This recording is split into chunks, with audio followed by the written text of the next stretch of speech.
14번 교육 문제 한번 볼까요? 교육을 시킨다는 건 뭐냐? 그것은 우리의 본유 개념. 본유 개념이라는 어려운 말이 나왔는데 보십시오. 근본 본자고요. 있을 유자입니다. 개념. 개는 이게 얼개개자예요. 얼개라는 건 뼈대입니다. 념. 개념이 뭔지 한번 얘기 말씀 드려볼까요? 개념? 개념이 뭘까요? 생각의 얼개입니다. 생각의 구조예요. 개념이라는 겁니다. 예. 정의. 정의라는 개념은 뭐냐? 정의가 가지고 있던 어떤 이미지가 있죠. 예. 어떤 생각을 어떤 특정 모양으로 구조물을 짜는 겁니다. 정의라는 거. 사랑은 또 다른 구조물이죠. 집이 틀려요. 생각으로 짓는 집들이에요. 뼈대가 틀려요. 사랑이라는 거랑 정의라는 건 그 개념이 의미하는 게 틀려요. 그래서 이 개념들이 여러분이 근데 보통 개념은 관념이거든요. 우리가 마음으로 만들어내는 것들이거든요. 그런데 그런 개념 말고요. 본래 갖고 태어난 개념을 말하는 거예요. 이건 이데아의 다른 표현이에요. 이데아를 본유 개념이라고 불러요. 여러분이 태어날 때부터 갖고 있던 거라면 사랑, 정의 이런 건요. 사실은요. 언어로서 사랑을 표현하는 거는 그 문화 안에서 만들어진 개념이지만 그 감각 자체는 이미 갖고 있다는 그 느낌 자체는 여러분 안에 이데아로. 그러니까 태어나자마자 똑같이 이니에지가 안에서 사단이 작동하더라는 겁니다. 불쌍한 사람 보면 불쌍하다고 여기고 안에 개념이 있더라는 거예요. 사랑하라라는. 또 잘못된 걸 보면 이건 아니지라는 마음이 드는 건 정의로워라는 개념을 본래 갖고 있더라는 겁니다. 그리고 보십시오. 애들한테 이 두 개를 보여주면 다른 줄 알아요. 같고 다름이라는 개념을 이미 갖고 있더라는 겁니다. 여러분이 가르쳐준 적이 없을걸요? 뭘 같다고 해라, 뭘 다르다고 해라 라는 걸. 요거 보여주면 다른지 그냥 알아요. 그 마음 속에서 같다, 다르다, 진리다, 진리가 아니다, 맞다, 틀리다, 이건 옳은 거다, 이건 그런 거다는 건요. 다 갖고 태어나요. 이건 이쁘다, 이건 안 이쁘다. 진선미를 다 갖고 태어나요. 그게 본유 개념이에요. 진선미에서요. 진은 뭔가요?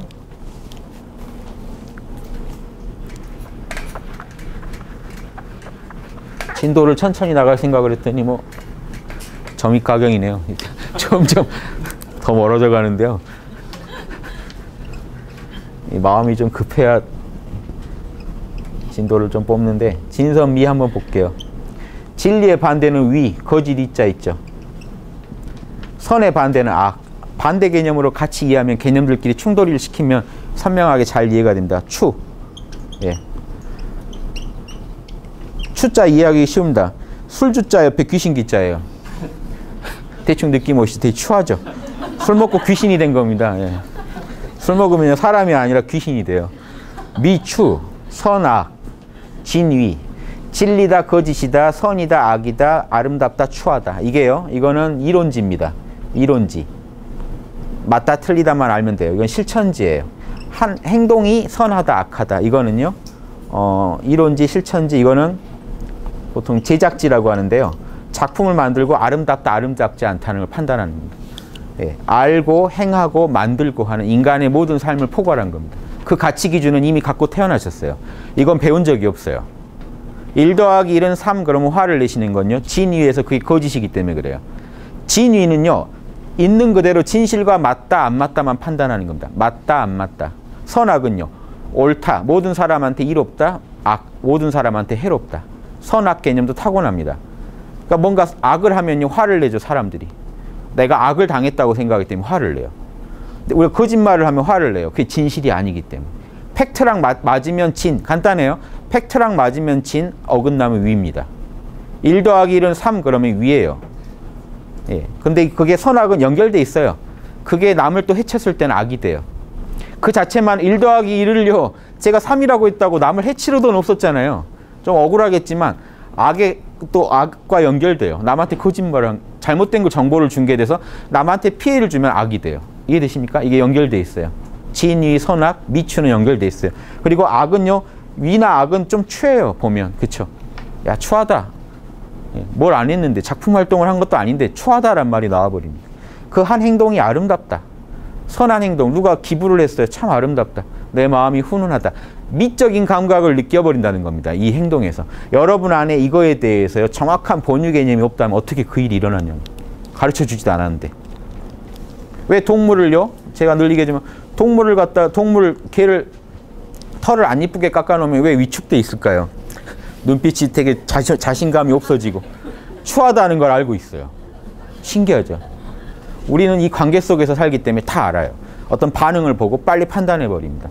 내가 지금 뭔가 잘못되고 있다는 걸 알아낸 거. 그 개는 뭔가 잘못됐다. 왜 개를 데리고 산책 다니는데 왜 암컷만 보면 달려들던 개가 왜 나는 암컷인데 왜 전혀 이게 수컷 대하듯이 대하면서 지나갈까요? 뭔가 잘못되었다. 이걸 모든 생명체 속에서 관찰해 보세요. 다 있어요. 우주 로고스가 관여해서 모든 생명체가 굴러가기 때문에 우주에는요 동일한 질서가 진행되고 있어요. 제가 무수한 동물의 왕국과 동물농장을 보고 내린 결론. 야, 저거 눈빛부터 달라집니다. 진선미를 다 느껴요. 각자대로, 역량대로. 근데 인간은 뇌 용량이 크다 보니까 인간은 제일 섬세하게 느끼죠. 말도 많고요, 거짓도 많고, 섬세하고, 예민하고, 사소한 거 하나에 나 죽어버릴래, 이런 게 가능해요. 인간이니까. 인간이다 보니까요, 과장도 심하고, 망상도 심하고, 축소, 과장 이런 걸 마음대로 합니다. 생각을 가지고. 그러니까 특히나 인간은 이 정신관리를 안 하면요, 큰일 나요. 로고스를 늘 염두에 두지 않으면요, 관리가 진짜 힘든 겁니다. 동물들은 관리하기가 편해요. 이 폭이 제한이 돼 있으니까. 예, 이해되시죠? 그래서 동물도 당연히 생명체다 보니까 우울증도 걸리고 스트레스 받고 다 똑같이 합니다. 동물 이 본유 개념 저는 이렇게 설명드리면 제일 쉬워요. 인간이요, 흑인, 황인, 백인 다 틀리죠. 근데 드라마나 한번 봐보세요. 그 어떤 감정을 표현하는 얼굴 표정까지 다 똑같아요. 그렇죠? 백인도 똑같은 얼굴하고 있고 흑인도 똑같은. 여성분들 보면 뭔가 이렇게 귀여운 표정 짓는 거 다 똑같아요. 배운 게 아닐 텐데, 그렇죠? 남성들도 허세 부리는 거 다 똑같아요. 이상하죠? 여기서 학원 다니는 게 아닌데 왜 똑같이 표정이 질까요? 근데 심지어 동물들에 들어가도 똑같아요. 표정도 똑같이 지어요. 동물 표정 보면 아시지 않나요? 인간 표정처럼 읽어내요. 또 특히나 개는 인간 표정을, 인간 마음을 읽어내요. 그러니까 데리고 살잖아요, 우리가. 잘 읽어내니까, 서로. 그러니까 더 섬세한 동물이 있고 둔한 동물이 있겠지만 기본적으로 원리가 똑같기 때문에 일어나는 일이기 때문에 철학자들은 여기서 원리를 바로 봅니다. 뭔 원리가 있길래 이렇게 돌아가는지. 결국에 그 제일 핵심의 원리는요, 인간 철학자들이 알아낸 최고의 원리는 뭘까요? 돌멩이가 떨어지더라 이런 게 아니에요. 그건 몰라도 돼요. 근데 더 인간이면 그거 모르면 안 된다는 그 원리가 뭐냐면 들어가 보면 사랑과 정의입니다. 생명체 간에는 서로 도와야 된다, 사랑. 생명체 간에는 서로 피해주면 안 된다, 정의. 이걸 알아내는 건 지혜. 그리고 이거를 적절하게 표현하는 건 예절, 인의예지가 딱 나와요. 그리고 이거는 일회성이 아니라 영원히 그래야 된다, 성실. 인의예지 신, 이래서 우리 서울에다가 각 문마다 박아놓은 게요, 인간 양심의 어떤 기본 원리예요. 신이 인간한테 명령하는 최고의 로고스, 요구하는 수준의 로고스도 층차가 다양하겠죠. 개념이다 보니까 여러 개의 개념이 있어요. 본래 갖고 있는 개념 중에 최고 차원의 개념은요, 선이라는 개념인데 옳은 것, 진선미요. 진선미. 합쳐서 말하는 진선미 그 자체가요, 우리 안에서 진리면서 선하면서 제일 아름다운 건 사랑과 정의더라는 겁니다. 사랑과 정의, 지혜와 예절, 성실. 요 5덕목이 제일 높은 로고스더라, 천리더라고 주장한 게 조선 선비들이죠. 예, 이거 아셔야 됩니다. 우리는 그런 문화의 아주 높은 수준의 문화를 누렸기 때문에 세종 때요, 세종 때 어느 시대보다 탁월한 어떤 정치를 운영할 수 있었고, 많은 그 국방력, 과학, 문물, 역사, 철학, 모든 문화가 다 발전해요. 신기하죠? 그런 왕이 나오면요, 좀 착한 왕이 나오면 군사력이라도 약하지 않을까? 안 그래요. 그때 무기도 제일 많이 개발되고요, 발명도 제일 많이 되고, 과학도 제일 높고, 문화도, 음악도 다 그때 다시 재정립됐고요, 농사 짓는 법, 의학, 향약 집선방, 모든 게 다 발전해요. 이게 뭐냐면요, 로고스에 맞는 삶을 사는 게 좋다는 군주만, 리더만 오면요, 사실은요, 백성은 다 비슷비슷해도요, 그런 리더만 오면요, 만나버리면요, 엄청나게 발전해버려요, 한 사회는. 임금이 이걸 찜찜한 걸 싫어하기 때문에 일어난 일이에요.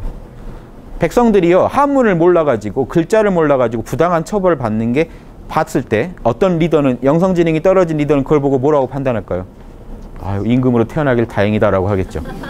역시 조선 4대부가 맛있다 이렇게 할 텐데, 그걸 같은 사건을 보고 불쌍하다, 안 됐다, 뭐라도 내가 도와줄 걸 찾아보자, 이 찜찜함을 못 견디겠다, 글자를 만들자라고까지 가면, 이게 리더가 되지 않습니까? 간단해요. 지금도 그러면 민주제, 그땐 군주제고 지금 민주제는 다를까요? 똑같아요. 군주제건 민주제건요. 그런 리더 만나면 최고의 서비스 받는 거고, 그런 리더, 그런 업체랑 계약 못 맺으면요. 내가 도장 찍었건 강제로 찍혔건 형편없는 서비스를 받게 됩니다. 그것만 구분하시면 돼요. 군주제 때 세종이 있었는데 민주제 때 세종을 지금 못 만났잖아요. 심각하게 반성해야 될 일이라는 겁니다. 민주제가 잘못됐다는 게 아니고요. 또 오해하시고 쟤는 또 군주제를 좋아하는 애구나. 뭐 봉건제를 좋아하나 보다. 이렇게 생각하지 마시고 그게 핵심이 아니라는 거예요. 예, 서비스 형편없는 데를 만나면 뭘 해도 뺏기게 돼 있다는, 착취당하게 돼 있고, 서비스 이걸 아는 사람, 서비스 하는 게 뭔지 맛을 아는 사람 만나면요. 최고의 서비스를 받게 된다는 거예요. 그 제도 하에서 받을 수 있는 최고의 서비스를 받게 돼 있어요. 요거 이해되시죠? 다 철학들이 바탕이 돼서 일어난 일이니까 이 사회에서 문제가 생긴 걸 철학 없이 해결하려고 하지 마시고요. 꼭 철학의 도움을 받아서 양심의 명령을 따라서 이렇게 살 때만 우리 삶도 바꿀 수 있다. 이런 것도 뭐 이런 얘기하면서 같이 하면 좋겠습니다. 그래서 본유 개념 뭔지 좀 아시겠어요? 이 14절은 하고 제가 끝내겠습니다. 좀 쉬는 시간 가질게요. 우리 안에 이데아가 있기 때문에 그래요. 그래서 여러분 길 가다가요. 남성분들이 여성을 볼 때 꼭 그냥 지나가도 되는데 이쁘다 안 이쁘다 판단하고 가거든요. 이데아의 명령입니다. 미추를 가리라는 명령이 뇌 지령이 와서요. 멈출 수가 없어요. 이 남성 입장에서는. 딱 미추를 판단해야 돼요. 그래서 근데 어떤 라인을 이쁘다고 할까요? 이게 본인이 정한 게 아니에요. 그러니까 본인 마음이 후천적으로 또 어떤 영향 때문에 어렸을 때 경험 이런 것 때문에 덧붙여진 건 있겠지만 근원적으로 이 공통적인 걸 찾아보면 있어요. 예전에 그 실험을 본 게 있는데요. 흑인 불러가다도 사진 보여줘요. 누가 이쁘냐? 저기 원주민들 가서요. 아프리카 원주민한테 가서 누가 이쁘냐? 다 똑같은 걸 골라요. 이데아가 이런 여자가 이쁘다라고 명령하는 그게 있지 않겠어요? 우리가 그림 볼 때 그렇죠. 저 그림 이쁘다. 똑같은 겁니다. 뭐가 이쁘다라고 자기도 모르는데 그걸 봐야 이쁘다는 마음이 든다는 겁니다. 그 원인들을 캐보면요. 그 우리 안에 분명히 본래 타고난 개념들이 있더라는 거예요. 뭔가 있다라는 거 아세요? 여성분도 똑같겠죠. 이상하게 난 그게 좋더라 하는 그거. 이해되시죠? 여러분이 정한 게 아닌데 여러분은 그걸 꼭 보고 뭔가 맞다, 옳다, 이쁘다 이 말을 하게 되는 그거. 나로 하여금 그 마음이 들게 내모는 그게 뭘까요? 신이요. 부동의 동자가 한 거예요. 여러분이 한 게 아니에요. 여러분은요 이걸 보여주기만 했어요. 이걸 이쁘다 추하다는 어디서 판정이 난 겁니까? 근원적으로 부동의 동자한테서 판정이 난 겁니다. 부동의 동자가 맞다라고 했기 때문에 여러분은 흔쾌하게 맞다라고 판단이 된 거예요. 근데 이 혼이 판단할 수도 있겠죠. 혼이 판단하는 건 왜곡이 좀 있어요. 혼이 이쁘다고 한 건요 아주 완전하게 순선하게 이쁘다는 게 아니고요. 혼한테 되게 자극적인 것들은요 혼이 판단을 합니다. 또 혼도 이 로고스의 작용이기 때문에 혼도 판단을 하는데 그때 저희가 학당에서 요구드린 게 뭐죠? 마음을 한번 평정심을 한번 가져보시라 그래요. 모른다, 괜찮다, 내 이름도 모르겠다고 딱 평정심을 가지면요 로고스의 기준이 더 압도적으로 이제 이 내면에서 작용합니다. 그러면 로고스에 맞는 거를 진, 맞다, 선하다, 아름답다라고 합니다. 혼의 무지랑 편견이 작용해가지고 왜곡시키는 경우가 있어요. 그런 경우가 사실 더 많겠죠. 분명히 옳은 일 같아서 했는데 피해가 돌아와요. 곰곰이 자기 마음을 가라앉히고 생각해봤더니 그때 내가 욕심으로 했지. 그걸 분명히 알 수 있었는데도 묵과한 걸 찾아내요. 그러면 로고스는 참 살아있구나 하는 걸 압니다. 이런 식으로 자기 내면을 관리하시다 보면요. 잘 조화를 이루시게 될 겁니다. 그래서 교육이란 뭡니까? 아이들이 원래 갖고 태어난 본유 개념, 진선미의 본유 개념을 가지고 각각의 사물의 자연에 따라서 적용함을 가리킨다. 적용시키도록 도와주는 것을 교육이라고 한다는 겁니다. 인간이 원래 타고난 진선미의 감각을 최대한 발현되게 해주는 것뿐이라는 겁니다. 진선미를 이니에지로 해볼까요? 인간이면 갖고 태어난 사랑, 정의, 예절, 지혜, 성실에 대한 감각을 최대한 발현되게 도와주는 게 교육이랍니다. 개는요. 개의 본성을 제일 잘 발현되게 도와주는 게 최고의 훈련이고 교육이겠죠. 인간은요. 인간이 갖고 태어난 본성 중에 제일 아름다운 거를 최대한 드러나게 해주는 겁니다. 학문은 왜 우리가 학교 다니면서 시험 봐야 될까요? 진선미 중에 진을 만족시키려고 그래요. 뭐가 진리인지 인간은 판단할 기준을 갖고 있는데 수많은 책을 보고 판단을 내려봐야 진짜잖아요. 개발이 되잖아요. 이해되세요? 여러분은요, 뭐가 옳은지 그른지는 알고 계세요. 나는 진실이랑 맞는 건 옳다고 여기고 어긋나는 건 잘못됐다고 여길 거야 라고 아무리 판단하고 계셔도 공부를 안 하시고 책을 안 보시고 경험을 안 갖추시면 그 판단밖에 없잖아요. 본유 개념밖에 없잖아요. 이데아밖에 없어서는 안 돼요. 이데아를 밝혀내야 돼요. 만약 이 감각을, 이 기준을 갖고 계신 분이 1000권의 책을 봤다면요, 1000권의 책에 담긴 내용을 가지고 판단해 봤겠죠. 진선미가 엄청나게 확장합니다. 이해되십니까? 이게 혼을 최선의 상태로 만든다는 건 이런 거예요. 많은 지식과 경험을 통해서 로고스에 있는 걸 끌어내 가지고요, 혼의 차원에서 개발하는 겁니다. 진리를 판단할 수 있는 능력을 최대한 개발하고, 선을 실천할 수 있는 능력을 최대한 개발하고, 아름다운 걸 만들어낼 수 있는 능력을 최대한 개발하는 겁니다. 그러면요, 진선미를 온전하게 갖춘 그 혼은, 예, 하는 행동마다, 하는 말마다, 하는 생각마다 진선미가 다 갖춰져 있겠죠. 다른 사람한테 감동을 주게 되고, 맞다는 말을 끌어내게 되고, 다른 사람이 그 사람의 생각이나 말과 행동을 보면 자명해지는 느낌이 들게 돼 있습니다. 여러분이 어떤 스승이라고 찾아갔는데 말은 정말 멋진데, 말은 진실이 맞는 것 같아요. 가짜가 아니에요. 근데 뭔가 불편하신다면요, 그분이 하는 행동이 뭔가 위배됐을 때입니다. 언행이 불일치했을 때 여러분 안에서 찜찜한 게 이제 올라오기 시작합니다. 뭔가 아닌 것 같은데, 아름답지가 않은 거예요. 뭘로도 알아내시냐면, 여러분은 표정으로도 알아내거든요. 말과 행동이 다 좋은 것 같은데도 뭔가 불쾌해진다면요, 그분의 표정에서 뭔가 거짓을 자꾸 읽어내고 있기 때문에 그렇습니다. 뭔가 아름답지가 않다. 가식 같다. 가식 같다는 근거가 없지 않나요, 사실은? 여러분 느낌이죠. 가식 같다. 왜냐하면 표정에서 진심이 아닌 게 느껴져서 그래요. 표정을 뭔가 인위적으로 짓고 있는 것 같다. 미묘한 것까지 여러분 다 알아내요. 예전에 어떤 서양의 실험 보니까 우리 악수만으로도 알 수 있다는데요, 사기꾼인지 아닌지. 몸이 안 돼요. 몸의 반응이 사기꾼이랑 악수할 때랑 정직한 사람이랑 악수할 때 몸의 반응이 틀리대요. 우리 무의식은 사실 알고 있다는 겁니다. 우리 신성은 알고 있다는. 그걸 이 에고가 혼이 둔감해요. 더. 그 정보, 몸에서 오는 정보, 무의식에서 보낸 정보를 못 읽어냅니다. 그러니까 뭔가 찜찜함만 감도는 거예요. 그걸 냉정히 분석해 보시면 여러분 엄청난 지혜를 얻으실 수 있다는 겁니다. 늘 평정심을 유지하시면서 이 여러분 본유 개념, 본래 갖고 있는 이데아들, 좋은 진리들을 드러내시면요, 세상에 존재하는 것 가운데서 어떤 것은 우리 힘으로 능히 지배할 수 있고 어떤 것은 지배할 수 없음을 분별하는 것을 말한다. 우선적으로요, 여러분이 본유 개념, 진선미에 맞게 산다는 건요, 여러분한테 닥친 일 중에 에픽테투스는 그게 제일 원칙입니다. 제일 먼저 자명하게 하셔야 할 게, 이 일이 내가 바꿀 수 있는 일이냐 바꿀 수 없는 일이냐, 즉 받아들여야 되는 일이냐 아니면 내가 바로 잡아야 되는 일이냐를 빨리 판단하는 것도 진선미의 원래 갖고 있는 본유 개념을 제일 잘 쓰는 거죠. 빨리빨리 이걸 써가지고, 여러분은 본래 알고 계시잖아요. 이건 받아들여야 된다. 내가 바꿀 수 없는지 바꿀 수 있는지 다 알고 계시거든요. 그걸 빨리 판단하셔가지고 여러분 로고스에만 있는 그 본유 개념을 혼 차원에 끌어내려서 혼이 빨리 그렇게 생각을 맞추고 감정을 맞추고 언행을 맞추게 만들어줘야지 혼이 최선의 상태로 되지 않겠습니까? 잠재력만으로는 안 됩니다. 끌어내서 써야 돼요. 그렇게 하게 되면요, 여러분은 철학자가 되는 겁니다. 로고스에 따르는 사람이 되는 거예요. 로고스를. 그리고 우리 힘으로 지배할 수 있는 것은 의지와 또는 의지가 행하는 모든 일이고, 여러분이 마음먹으면 할 수 있는 일들은 여러분이 바꿀 수 있는 일들이고요.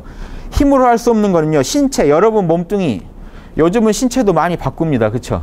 근데 이거 예전 얘기예요. 신체 여러 부분, 여러 부분 다 바꿀 수 있죠. 재산. 왜 재산이 들어가는지 다시 얘기해 드릴게요. 부모 형제 못 바꾸죠. 아무리 마음에 안 들어도 내 가족, 내 형제 나한테 주어진 거니까 받아들여야죠. 자식도 마음에 꼭 안 드는 자식이 나올 수도 있어요. 국토, 내가 어디 태어나는지는 정해져 있는 거 아닙니까? 받아들여야 되는 거 아닙니까? 이런 건 한마디로 우리의 반려자다. 그냥 우리가 함께 해야 할, 받아들여야 할 존재다라는 겁니다. 이거 재밌죠? 재산도요. 태어났더니 집이 중산층이다. 뭐다? 정해져 있지 않습니까? 그런데 재산에 대해서 한마디 더 추가해야 할 게, 예전 공자님도 그렇고 성인들은요, 둘을 다 정해져 있다고 봤어요. 우리는 그렇게 지금 많이 생각 안 하죠. 자본주의는 노력하라, 얼마든지 벌 수 있다고 얘기하는데, 예전 어른들은요, 두는요, 1000명, 명이 있다고 봤어요. 그래서 그 명을 어기면 안 된다고 봤어요. 요 감각의 차이를 아셔야 되는데, 사실은 같은 얘기입니다. 자본주의랑 공자님 얘기가요, 두 개는 모순된 말 같지만 사실은 하나라는 것도 아셔야 돼요. 어떻게 이걸 하나로 깰 수 있을까요? 뭐냐면요. 자본주의가 원래 태동할 때 애덤 스미스가 자본주의 국부론을 쓸 때요. 한 개인이 자기에 대한 사랑으로, 이건 이기적인 건 아닙니다. 나를 사랑한다는 게 그 자체가 아주 이기적인 것만 아니에요. 그 이기심이 이제 구분하셔야 돼요. 남한테 피해를 주더라도 내가 좋다는 건지, 나는 나를 사랑한다는 건지, 이건 구분해야 됩니다. 그것만으로는 부정적인 의미로 이기적이라고 할 수 없어요.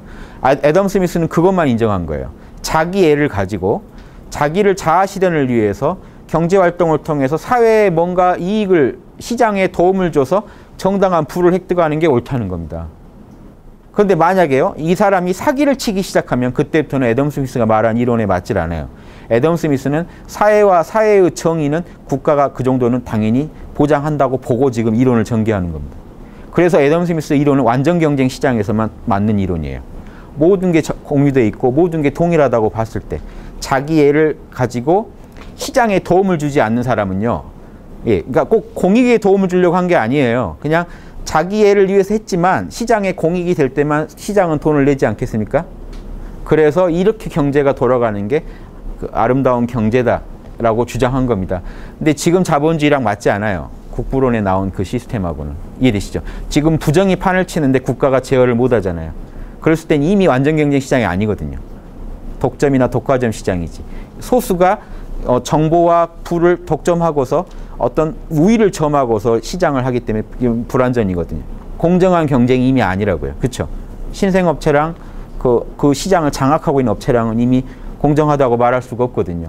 그러니까 이 상황은요, 애덤 스미스가 말한 그 경제 상황이 아니에요. 애덤 스미스는 정의가 만약에 무너진다면 그건 이미 사회가 아니다라고 봤어요. 국가에서 정의를 바로잡아주지. 이 시장의 공정한 룰을 국가가 장담하지 못한다면, 담보하지 못한다면 그건 사회가 아니다. 이해되십니까? 그래서 그게 지금 된 겁니다. 그러니까 공자님 말과 지금 이런 에픽테투스가 재산은, 부는 하느님이 주어준 딱 그 한계가 있다라고 생각하는 거랑 뭔 관계냐면요. 그러면 자본주의 시장, 애덤 스미스 이론대로 만약에 펼쳐진 자본주의라고 한다면요. 여러분이 그 안에서 취할 수 있는 이익은 한계가 있어요. 사기 안 치고 벌 수 있는 거선이 여러분이 얻을 수 있는 최고의 부겠죠. 여러분의 재능을 가지고 사회에 기여해서 얻을 수 있는 최선의 그 부가 한계가 있다는 거 아시겠어요? 그걸 더 넘어가려면 뭘 해야 되나요? 이제 사기를 치기 시작했을 때, 내가 사기를 치기 시작했을 때 이미 그 천명을 어긋난 겁니다. 내가 원래 가져야 할 부의 한계를 넘어선 거예요. 그러니까 공자님이나 모든 성인들은 다 부의 한계가 있다고 본 거예요. 내가 양심껏 살아서 얻을 수 있는 그 한계가 내 한계인 거예요. 내 몫인 거예요. 그런데 그 한계는 쉽게 측정은 못 해요. 내 재능을 더 개발하면 더 늘잖아요. 내 재능을 개발해서 사기 안 치고도 벌 수 있는 부의 단위를 키울 수는 있잖아요. 예, 얼마든지 가능합니다. 다만 한계가 있다는 사상을 중시한다는 겁니다. 그래서 이런 데 재산을 넣는 거예요. 이분들은. 이해되십니까? 그러면 자본주의랑 이분들의 사상이 하나로 만날 수 있지 않을까요? 이것도 뭐 제 마음대로 본 건지 모르겠습니다만 제 양심이 맞대요. 이렇게 보는 게. 예, 5분 쉬고 다시 하겠습니다. 예.